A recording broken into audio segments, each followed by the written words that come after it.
Domingo de Resurrección. ¿Qué significa el Domingo de Resurrección? No solamente para los católicos, sino para todo ser humano. Precisamente para hablar de este tema, mi invitado de hoy es el sacerdote jesuita Numa Molina, bien conocido por ustedes. Él es periodista, rector de la Iglesia de San Francisco, vicario pastoral de Ciudad Caribia, capellán de Venezolanos de Televisión. Bienvenido, padre. Muchas gracias. Pues me da alegría estar de nuevo compartiendo, sobre todo hoy en este día tan importante para las cristianas y los cristianos y también para, como tú lo decías, para todos los seres humanos. Creo que estamos... El significado de este día, ¿qué? Significado profundo. Domingo de resurrección, domingo de vida. La vida es un desafío para el ser humano y hoy más que nunca, cuando se ve tan amenazada la vida del planeta entero, ¿no? Pareciera que estamos en esa, no sé, el ser humano está siendo llevado hacia esa disposición de apostar por la vida, porque ahora sí que la hemos visto amenazada, de muchos modos, ¿no? Amenazada la vida del medio ambiente, la vida ecológica, la vida del ser humano, por supuesto. Amenazada la vida porque pareciera que la industria armamentista no cesa de crecer y de multiplicarse, y eso es una amenaza para la vida del ser humano, del hombre. Bueno, amenazada también por la falta de solidaridad en el mundo, por la falta de respeto al hombre. Y yo creo que hoy, día de la resurrección para todos los cristianos del mundo, tiene que ser un momento para reflexionar sobre eso. ¿Qué significa para mí creer en un Jesús que resucita, que está vivo, que me invita, que me desafía a construir la vida en contra de una cultura de la muerte? No podemos dejar pasar así desapercibida. La resurrección ya en medio del mundo cristiano inicial, de las primeras comunidades cristianas, fue un desafío y fue muy incómoda. Celebrar la resurrección, decir que Cristo había resucitado, fue el inicio del martirio en la iglesia primitiva. Justamente los cristianos llegan a lo que llegan porque anunciaban que Cristo estaba vivo. Y es la pregunta que yo me hago. Si aquella resurrección resultó tan incómoda que llevó a la iglesia al martirio, ¿qué pasa con nuestras resurrecciones? ¿Cómo las estamos anunciando ahora? Que no generan ningún cuestionamiento a este mundo en el que vivimos, con sus pecados y con sus luces y sus sombras, como lo tenía el mundo del tiempo de Jesús. Desde el punto de vista sociopolítico, padre, ¿qué significa en las últimas décadas en América Latina el Domingo de Resurrección? Mira, la resurrección en las últimas décadas, yo diría que ¿Qué expresa la resurrección? Hay como varios hechos. Más allá de lo simplemente religioso. Sí, hay como varios hechos sociopolíticos religiosos. Un hecho, sin duda, que viene a significar resurrección para América Latina es la elección de un papa latinoamericano, y un papa de la calidad de Francisco, con toda la novedad y con toda la frescura y el aire que ha traído a la iglesia, ¿no? Pero también un signo de resurrección es el despertar de los pueblos, el despertar de los pueblos indígenas. Cuando pensábamos hace 20 años, 30 años que íbamos a tener un presidente indígena, que los pueblos indígenas se iban a organizar de tal modo reclamando sus derechos y que iban a ser gobierno, y también los pequeños, los campesinos, los excluidos. ¿Cuándo pensábamos en eso en un momento cuando vivimos las dictaduras más férreas del Cono Sur? Que tendríamos movimientos progresistas de los pueblos en América Latina como los tenemos hoy. Que más allá de que lo estés viendo desde el punto de vista político o partidista, que son de izquierda, es el despertar de los pueblos reclamando y luchando por sus derechos que siempre le habían sido negados, de los eternamente excluidos, ¿no? Y eso es un signo de resurrección. Usted es jesuita, se esperaba que Francisco cumpliera una labor como la que está cumpliendo. ¿O fue una sorpresa? Para mí fue una sorpresa. Tal vez porque uno ya casi se va haciendo un poco rutinario, ¿no? El tema. Eligieron un nuevo papa, pero bueno, ya uno conoce todos los siglos que hay uno sobre otro detrás de la historia eclesial vaticana y lo difícil que es romper con esas barreras. Y bueno, sabía que era jesuita, que iba del tercer mundo, que iba de América Latina, que tuvo un trabajo pastoral de inserción muy interesante allá, pero de ahí a que esto sucediera, sin embargo, no olvido una entrevista que me hicieron en Venezolana de Televisión cuando la renuncia del Papa Benedicto. Y yo le decía al periodista, que no recuerdo si era Ernesto, que el Papa que viniera, me preguntaba cómo tiene que ser, yo le decía, tiene que ser alguien que haga opción por los pobres, tiene que ser un profeta, tiene que ser alguien que levante la voz por todos los pueblos oprimidos de este mundo. Y en ese sentido Francisco ha llenado mis expectativas. Como también, ya sabemos, es alguien que se ha puesto del lado de las luchas de los pueblos de América Latina. Las visitas que ha hecho a América Latina, en todas ha estado claramente identificado con la lucha de los pueblos, con la lucha para que sean felices y para que alcancen tal vez una cantidad de derechos que se les habían negado siempre, Para algunos sectores esto es subversión. Sí, lamentablemente sí, pero es que eso también le pasó a los profetas y eso también le pasó a Jesús. Jesús fue tratado como un subversivo. Es subvertir el orden, es darle otro giro. Y para que eso acontezca generalmente va a haber desencuentros con las otras partes y eso no tiene que preocupar. Y no tiene que preocupar, o sea, lo anormal sería que nadie dijera nada ante este profetismo de Francisco. Lo normal es que se han levantado fuerzas también en contra de él para hablar y para poner de algún modo obstáculos en el camino, ¿no? ¿En qué momento de la vida de Jesús nos encontramos hoy en día? Hoy en día en Venezuela y también en América Latina, porque ya vemos la situación que se vive en Ecuador, la de Brasil.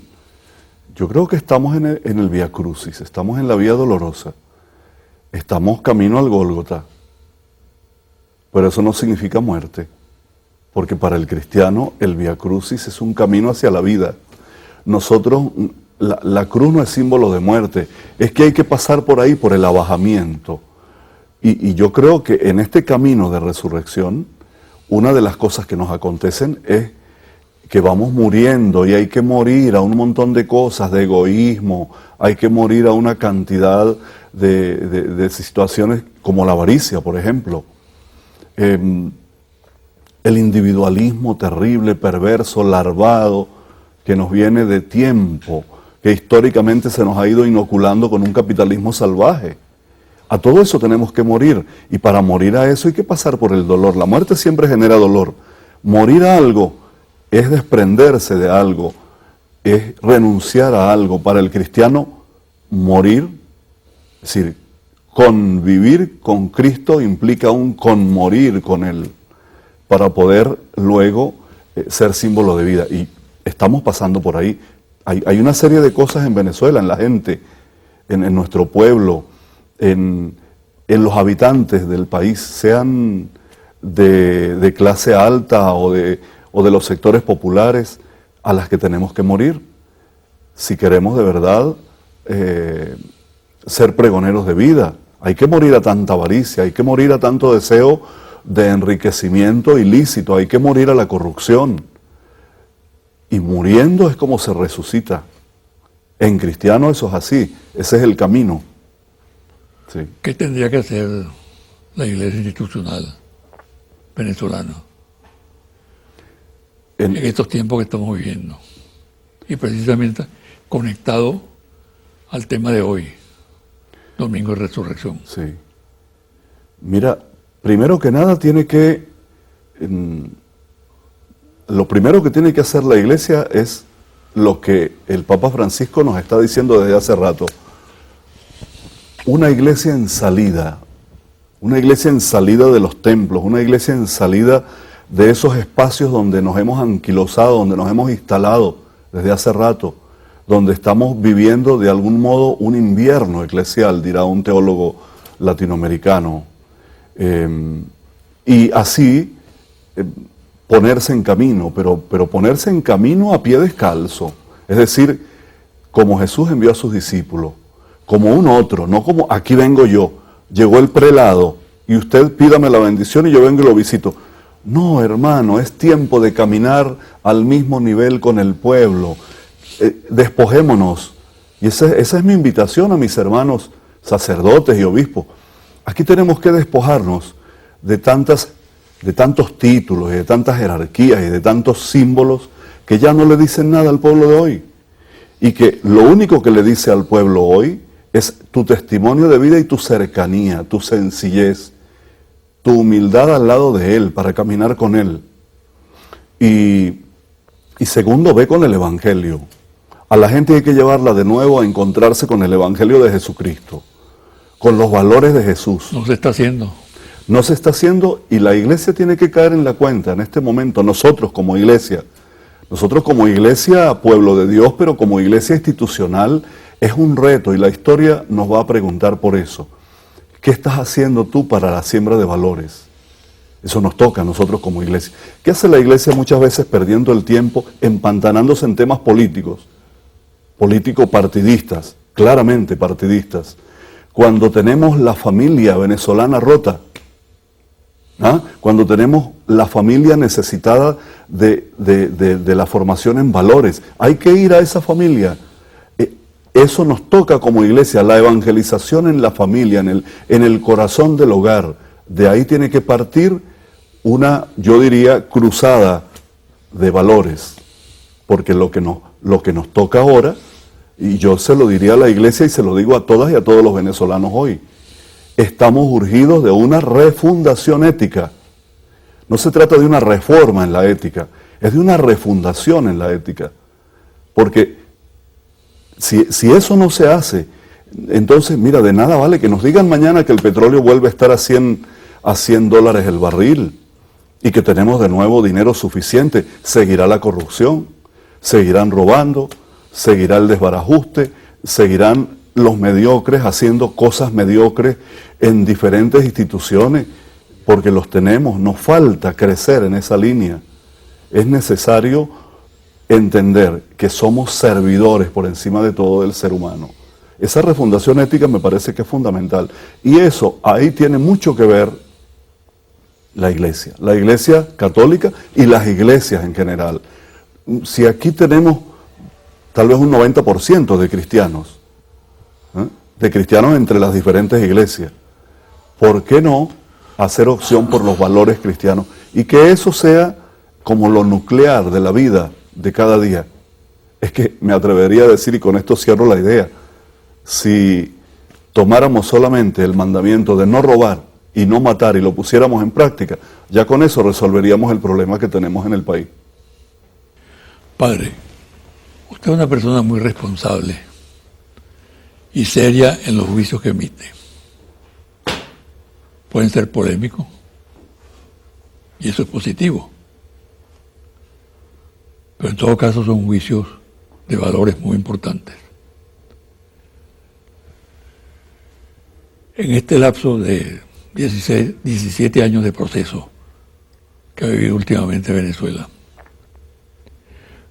¿qué ha determinado la posición prácticamente oficial de una institución tan importante como la Iglesia Católica, que formalmente representa a la mayoría del pueblo venezolano.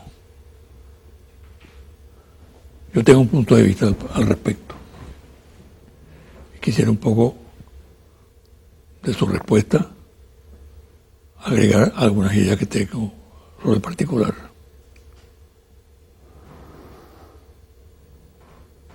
Yo creo que ha faltado más visión. Yo siempre estoy consciente que cuando nosotros tenemos que hacer opción política de la política como ciencia y de la política que se vive en el país. Ustedes los sacerdotes. Claro, cuando digo nosotros me refiero a los sacerdotes. Tenemos que primero que nada mirar al pueblo al que nos debemos. Ver los anhelos, las esperanzas, las desesperanzas, los sufrimientos del pueblo y caminar con él. Entonces, a lo largo de estos 17 años ha habido aciertos y desaciertos, como sucede en todo proceso, pero ha habido aciertos tan importantes para el pueblo venezolano como la salud, que todavía no es, y ha sido bombardeada además, ¿no? Pero el hecho de lo que significó Barrio Adentro, y sigue significando, ¿no? Lamentablemente con las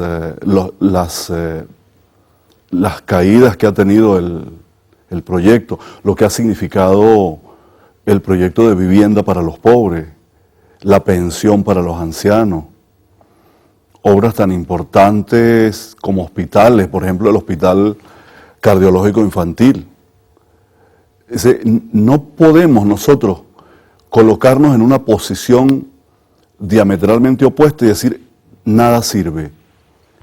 Y eso es lo que ha generado también una polémica dura e injusta muchas veces de parte de la iglesia institucional hacia el gobierno. ¿Por qué? Porque como decía un padrecito amigo mío, un apóstol que fue de los barrios, el padre Jesús Silva, un hermanito del Evangelio, yo le pregunté una vez esto, ¿no? Y él me dice, es que no bautizan. Y yo le digo, ¿pero cómo no bautizan? Y dice, no, que no bautizan nada de lo bueno que se hace. Hay que decir que lo que está bien, está bueno, es útil. Hay que ser, y eso yo lo llamo honesto con la verdad, honesto con la realidad. Entonces eso ha generado una polémica.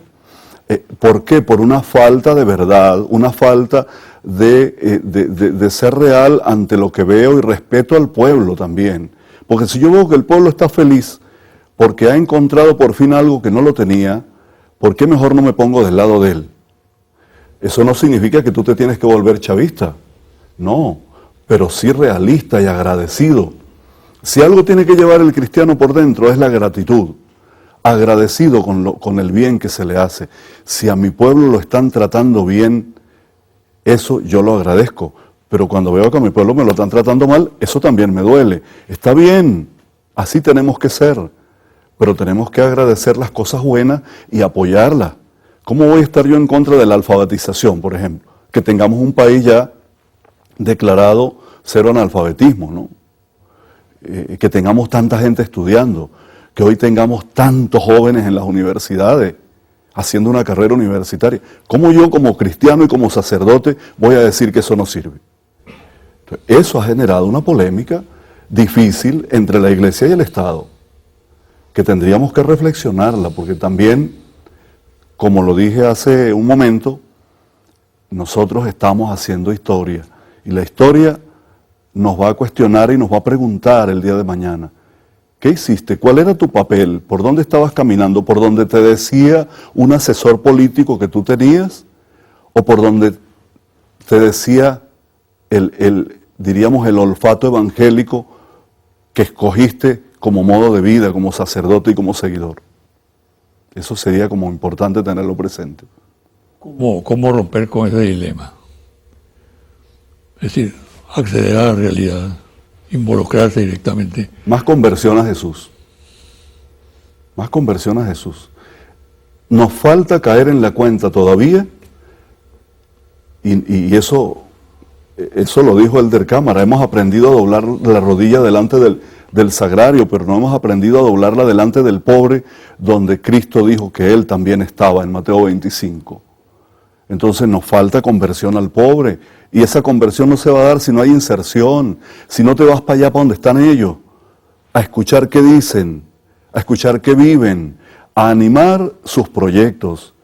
Hay una sed de esperanza. Leí ahora alguna notica por aquí de José Antonio Pagola, este autor interesante, español, teólogo, y él dice que en la sociedad actual de nuestro tiempo hay un anhelo de un futuro más humano, ¿no? Otra de las notas que él le pone es que, dice, es una sociedad necesitada de salvación, y que ha llegado el momento en que pareciera que no encuentra en ninguna parte eso que llamamos salvación. Y nosotros, ¿qué estamos haciendo, no? ¿Qué se esconde en el fondo de este anhelo? Dice él. ¿Qué nos puede mostrar el camino? ¿Quién nos puede mostrar el camino acertado sino Cristo? Pero el Cristo que yo voy descubriendo caminando con el pueblo, no aparte, que yo no me hice sacerdote para estar aislado. Justamente la palabra clérigo nos ha hecho mucho daño, porque clérigo quiere decir separado, ¿no? El que está lejos. Clérigo apartado, ¿no? Es como una clase. No, hermano, no es aparte del pueblo como vamos a construir esta iglesia, es junto con el pueblo y caminando con él y escuchándolo. Y por último, dice Pagola, hay una crisis de esperanza. Sí, es verdad que hay una crisis de esperanza, pero él termina diciendo que, por ejemplo, dice, el problema de muchos no es tener problemas, sino no tener fuerza interior para enfrentarse a ellos. Y esa fuerza interior, ¿acaso no nos corresponde a nosotros animarla, darla, despertar esperanza? El cristiano tiene que ser el último en perder la esperanza, esa virtud tan necesaria para caminar en esta tierra.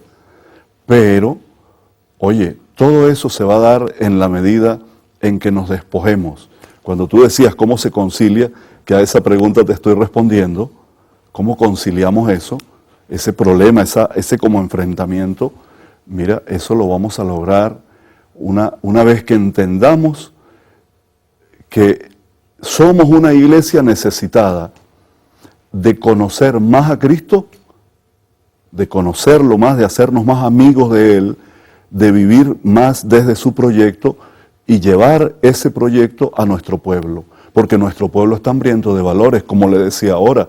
Si nosotros, viviéndolo a Él, lo llevamos a Él, y lo llevamos porque me inserto en Él, porque me voy para allá, porque iglesia en salida no es que tú salgas con una procesión por la calle y regreses al templo. Eso se ha hecho toda la historia, durante toda la historia. Hay gente que eso lo llama, que sí, que es una iglesia en salida. Esa es una trampa, más bien. Trampa del mal espíritu, porque puedo quedarme yo tranquilo, apoltronado. Yo ya hice una procesión bien larga en mi parroquia, eso significa que soy una iglesia en salida. No, hermano.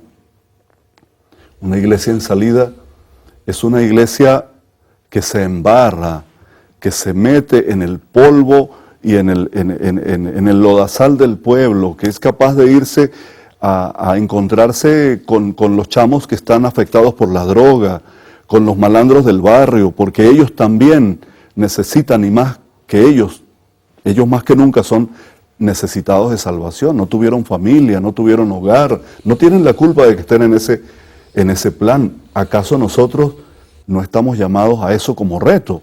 Ese es un reto que tiene la iglesia. Ahí deberíamos estar todos. Cada parroquia debería ser un centro de promoción de la pastoral familiar en este momento. Yo me inclino mucho por lo familiar, por la pastoral de la familia, porque ahí está el núcleo, ahí está todo. Si trabajamos eso, estaremos apoyando a cualquier proceso político en el país que quiera que los pobres tengan vida y que se liberen. Lo estaremos apoyando a la mejor evangelización, la mejor misión en este momento, y nos estaremos dejando retar por las fronteras que nos presenta el mundo en este momento. Padre, yo le escuché al cardenal Urosa recientemente una declaración en la que señalaba que el problema del país es el modelo adoptado por el gobierno chavista, que es un modelo, según él, autoritario, comunista, estatista. ¿Cierto o falso? Mira, yo creo que desde nuestra visión evangélica, como cristianos, como sacerdotes, estar atribuyendo la crisis al modelo político sin antes mirarnos nosotros para adentro es un craso error. Eso está muy en la línea de lo que Jesús le dijo aquella vez a sus paisanos de fariseos y de los grupos que lo adversaban. Y yo me atrevería a decirlo hoy. Mirémonos primero la viga que tenemos en el ojo para después mirar la basurita que hay en el ojo ajeno. Primero preguntémonos qué hemos hecho nosotros.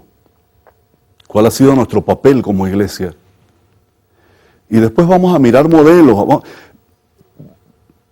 Una política bastante pobre que hemos hecho. O sea, yo les sugiero a mis hermanos sacerdotes, obispos, dejémonos de andar haciendo mala política y hagamos buena evangelización. Cumplamos con la misión que nos corresponde en este momento, de insertarnos en el pueblo. Que te llamarán político porque estás ahí reunido con los consejos comunales. Pues esos consejos comunales necesitan el fermento del evangelio. O sea, primero que nada, antes que estar mirando modelos, nosotros somos quienes. Somos expertos en política para determinar que este es el modelo o este no es el modelo. Nuestro modelo que ofrecemos como fermento en esta sociedad es Cristo. Ocupémonos de ver cómo ese modelo que es Cristo lo ofrecemos hoy al pueblo. Pero ya le digo, bajándonos de ese pedestal en que nos hemos subido. Esa es mi invitación a la iglesia, esa es mi invitación al cardenal, a los obispos, a mis hermanos sacerdotes, a las religiosas. A ver, entendamos que no se va a resolver y que nuestra misión no se puede quedar en una reunión anual o mensual o como sea del clero, de los obispos, con producir materiales, con sacar un documento que nadie lo lee. No, hermano, el documento tiene que quedar inscrito, el que nosotros hagamos como misioneros y misioneras en el corazón del pueblo con nuestras obras. Y entonces ahí sí podemos hablar. Ahí sí podríamos hablar con propiedad. ¿Cómo no va a hablar con propiedad un cura, por ejemplo, que está metido arriba en el barrio, encima, que está sintiendo el dolor de la gente y que está viviendo las alegrías del pueblo también, y que lo ha vivido durante estos años? Ese sí puede hablar con propiedad y decir, mira, esto está bien, en esto se ha fallado, Es más, invito a mis hermanos sacerdotes a que me envíen propuestas, lo que ellos están viendo, lo que están sintiendo, con realidad, ¿no? Siendo honesto, qué cosas buenas y qué cosas se tienen que mejorar. A los sacerdotes y a los pastores, ¿no? A mi correo, si quieren escribirme, lo puedo dar.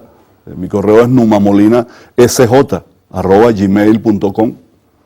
Ahí me pueden escribir porque, como saben, y usted sabe, José Vicente, también estoy participando en el Congreso de la Patria. Me llamaron para que aportara mi contribución desde el punto de vista religioso, teológico. Y ahí estoy reuniéndome con pastores, con sacerdotes, con evangelizadores de los barrios. ¿Y cuál es mi pregunta? Dígame cómo está viviendo, qué está sintiendo, qué oyes tú de la gente, qué te dicen, cuál es el dolor del pueblo, cuáles son los aciertos y cuáles son los desaciertos. Porque en definitiva, eso sería lo que yo podría después, al final, entregar a la comisión organizadora. Mire, estos son los errores. Le hablan de las colas en esas reuniones. Sí, claro. Ese es uno de los viacrucis del pueblo. está viviendo en este momento. Las colas, el tema del pueblo agrediendo al pueblo con lo que hemos llamado el bachaqueo, la corrupción de las diferentes policías, ni siquiera me refiero a la Policía Nacional Bolivariana, a todas las policías, porque tengo quejas cuando me encuentro con la gente de las diferentes policías que se prestan para amparar a los que están explotando al pueblo con artículos de primera necesidad extremadamente costosos, ¿no? A un costo exorbitante. Y todo eso es como un mundo de complicidad entre la policía. Yo no digo que todos los policías, pero hay un buen número que se están prestando para eso. Y eso tiene que ser atacado. Ese es algo que, no sé, me preocupa tanto, porque cuando veo estas inmensas colas, cuando veo los ancianos desde la madrugada, cuando me encuentro con una mujer, madre de familia, que se para a las 4 de la mañana, a las 4 de la tarde le vendan 2 pacas de espagueti y una bolsita de jabón, eso no es justo. ¿Quién está detrás de todo eso? Hay que buscarle salida. Hay que ir a la raíz de ese problema. Y eso es urgente. Es más, yo diría, eso era para ayer. Mire, a mí como católico y como cristiano me preocupa mucho que un papel que debería asumir la Iglesia Católica, la institución católica, es el de convocar al diálogo entre los venezolanos para impedir precisamente que se acelere el proceso de violencia y que se puedan discutir alternativas y opciones importantes. Sin embargo, la Iglesia Católica hasta ahora no ha querido asumir la jerarquía, ese rol protagónico de impulsar una política de diálogo que el país necesita con urgencia y que además de antemano cuenta con interlocutores. ¿A qué obedece su misión? ¿Por qué? Yo creo que la Iglesia ha tenido intentos de diálogo. Sí los ha tenido, se ha ofrecido para el diálogo. Ahora una cosa es que yo me ofrezca para ser testigo de excepción en el diálogo y otra cosa es que yo tenga las cualidades. Si yo durante 17 años he tomado una postura totalmente, diríamos, contraria al gobierno y no me han visto como una persona que es capaz de mirar la realidad desde los dos ángulos y de ser honesto con la realidad, caramba, ahí pierdes la capacidad de diálogo. Yo sé, por ejemplo, que el nuncio tiene muy buena disposición para ser testigo de excepción en el diálogo. Y Estoy de acuerdo con usted. Es una persona que a mí me parece que se ha ganado el cariño de los venezolanos en el tiempo que lleva aquí y que podría ser alguien muy idóneo para generar el diálogo. Ahora también el tema del diálogo se torna difícil cuando no se da lo que el Papa le propuso a los paraguayos, a la sociedad civil paraguaya. Esto lo he venido yo diciendo todos estos días, porque yo creo que es importante, no me cansaré de repetirlo. El Papa les dijo a los paraguayos, viendo que había esta polarización política, les dice, dialoguen, pero sin perder la identidad. Y de inmediato dice el Papa, ¿y cuál es la identidad? La identidad es el amor a la patria. Esa es la identidad para dialogar. Es decir, si hay algo entre tú y yo que nos une, y ese algo es el amor a la patria, tú puedes ser de izquierda y yo de derecha, pero si hay un amor común que nos une, hay un interés común que nos acomuna, porque desde el corazón el folclore, la historia, los recursos, nuestros antepasados, todo lo amamos, ¿no? Nuestras danzas, nuestros indígenas. O sea, todo eso me dice algo, pero claro, cuando tú te encuentras con que la persona con la que quieres dialogar ama más otra patria que esta, oye, ahí sí que se pone difícil el diálogo. Por eso yo invito a la oposición, bajen esos niveles.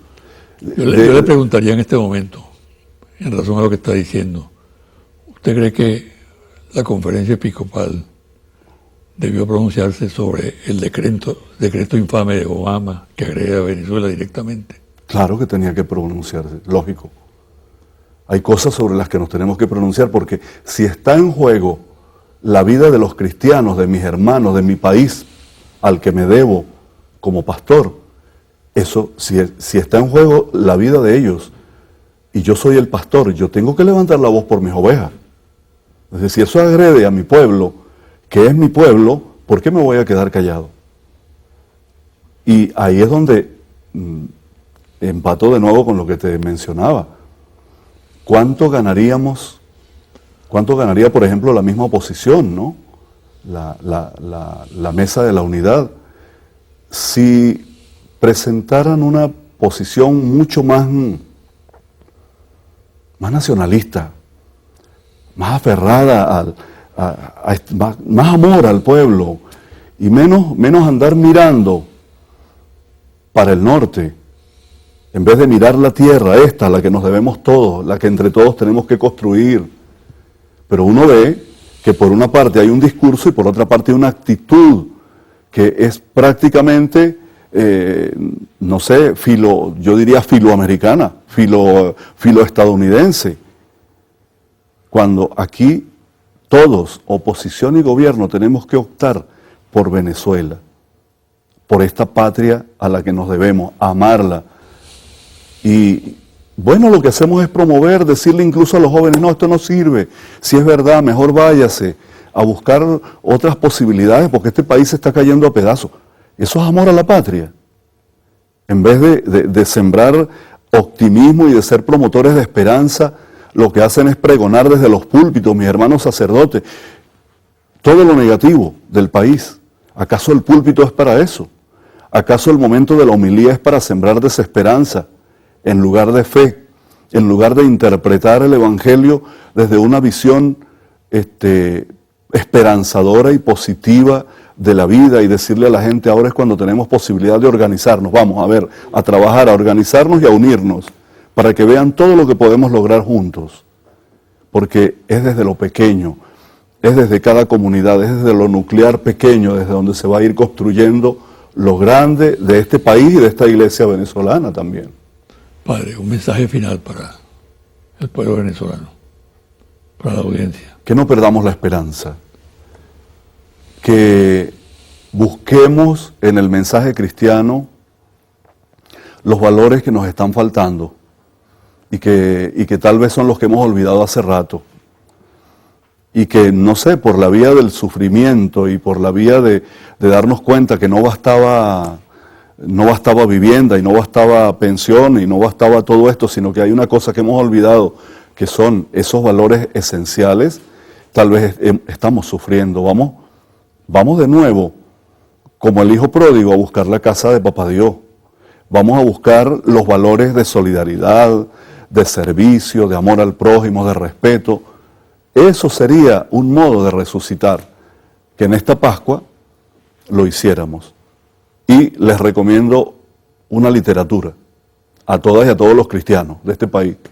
Agarren el libro de los Hechos de los Apóstoles a partir de mañana lunes, de Pascua en adelante, que ahí está especificado cómo la primera comunidad cristiana vivió la Pascua, cómo vivió después de resucitado Jesús, cómo fue encontrando que Jesús estaba resucitado en medio de la vida de cada uno, en medio de los gestos de amor, de solidaridad, de ponerlo todo en común para que ninguno pasara necesidad. Es hermoso leer los Hechos de los Apóstoles en tiempo de Pascua, porque es caer en la cuenta que una comunidad de hermanas y hermanos de hace 2000 años entendieron por dónde iba este nuevo modo de vida que Jesús les había entregado, que se llamó Reino de Dios y que nosotros estamos llamados a construirlo hoy, desde la Venezuela del 2016, del siglo XXI. Muchas gracias. Mucha suerte. A ti también, gracias.